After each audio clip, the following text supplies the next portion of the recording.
Hey guys, today we're going to do something a little bit different. We're going to cover this gold pan. Don't worry, I actually did find some parts.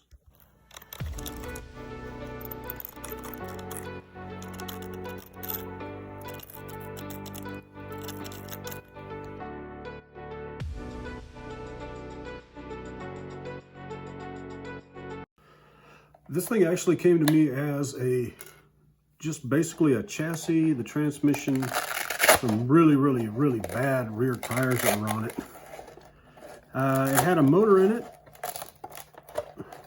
Ugh.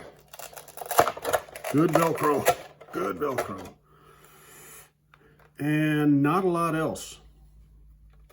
This is the J-Concepts detonator body, by the way, and yes, it is still available. All right, let's see. Had to replace the servo and the electronics in it, so that's one of those things. Changed out the front to a later model front suspension, so I now have 12mm front hubs. And of course the wheels, I'm sure you all recognize, those are just axial factory wheels. Came on one of the RTRs, and I put the J-Concepts tires on it. The rears are original wheels and tires that came with it. Notice that everything is just a little bit sloppy, but it works. The motor that's in it is a Race Prep racing motor. I couldn't tell you what it is, but it is old, but it is working. So kind of gotta love that.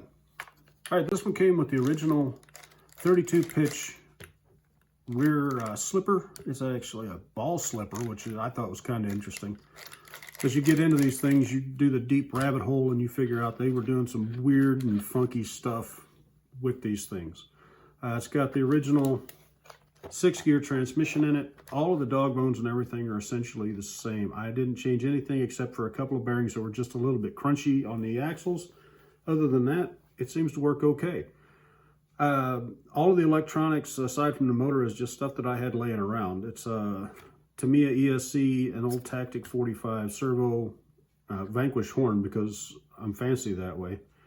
The J-Concepts front suspension is something else that I replaced. It takes extra screws, so make sure you find the extra screws before you decide to put that in. No big deal. The only real problem with this, as far as making it a trophy queen or whatever you want to call it, is somebody drilled all the holes in it. I really couldn't tell you why they drilled all those holes in there. I guess to make it lighter, but that's one of those things.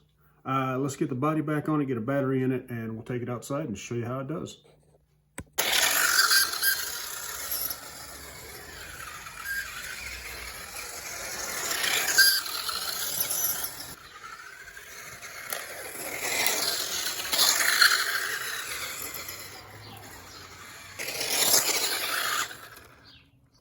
Oh, there you go. It may not be the best performing little monster on the block, but it is a lot of fun. Like I said, once you get into these vintage things, you start figuring out all the crazy things they did in the design and the way these things are. Some of these things are still running in perfect condition after, geez, these things came out in the early 80s. So these things are nearly 40 years old. This one is nearly 40 years old, and it still works. The chassis is still straight. Everything's still good. I mean, granted, this one's had some hard lives on it, but still works. Everything's still good. I got a little bit of motor noise, but I think that's probably just the bearings are dry, so I'm going to oil that bearing up a little bit